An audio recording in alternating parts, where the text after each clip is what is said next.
رسول اللہ صلی اللہ علیہ وسلم نے فرمایا، جو لوگ اندھیروں میں مسجدوں کی طرف جاتے ہیں اللہ ان کے لیے قیامت کے دن چمکدار نور کے ساتھ روشنی کرے گا۔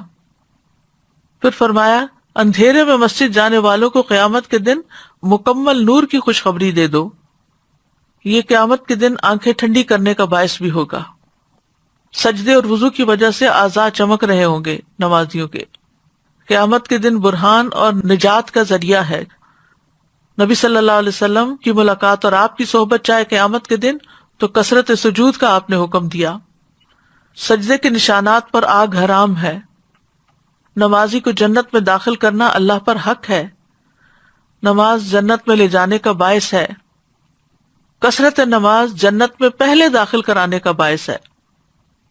قزاع قبیلے کے 2 آدمی تھے اور ان میں سے ایک اللہ کے راستے میں مارا گیا اور ایک سال کے بعد فوت ہوا۔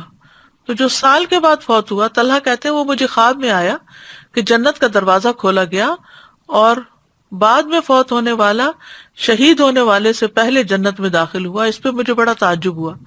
جب صبح ہوئی تو میں نے اس خواب کا ذکر نبی صلی اللہ علیہ وسلم سے کیا۔ آپ نے فرمایا، کیا اس نے 1 سال بعد تک رمضان کے روزے نہیں رکھے، اس کے بعد 6000 رکعت اور یہ سنت کی رکعت نہیں پڑھی؟